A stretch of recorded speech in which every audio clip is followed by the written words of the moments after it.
ტრაბზონში რაგბის მატჩის დაწყებამდე აჭარის მთავრობის თავმჯდომარე ადგილობრივი ხელისუფლების წარმომადგენლებს შეხვდა საუბარი საქართველოსა და თურქეთს შორის ეკონომიკურ ურთიერთობებსა და ტურიზმის განვითარებას შეეხო. შეხვედრების შემდეგ ტრაბზონის ყველაზე დიდ სავაჭრო ცენტრ ფორუმში გაიხსნა აჭარის კუთხე, სადაც ნებისმიერ მსურველს აჭარის შესახებ ინფორმაციის მიღება შეუძლია. წუხელ ლევან ვარშალომიძე ტრაბზონის შავი ზღვის უნივერსიტეტში იმყოფებოდა. ვარშალომიძე აჭარიდან სასწავლებლად წასულ სტუდენტებს გაესაუბრა. ორი ქვეყანა, ერთი ტურისტი. ერთ ტურისტს ექნება შანსი დაისვენოს როგორც საქართველოში, ისე თურქეთში.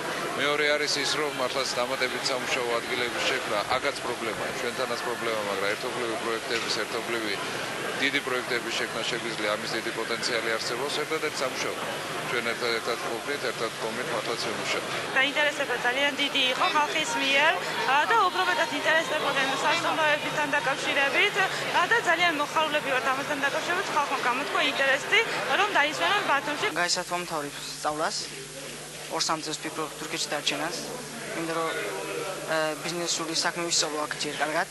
მე ინვესტორებთან ერთად მინდა დავბრუნო ჩემს სამშობლოში, სამშობლოს განვითარებას ეკონომიურად ყველა მხრად შევუწყო ხელი.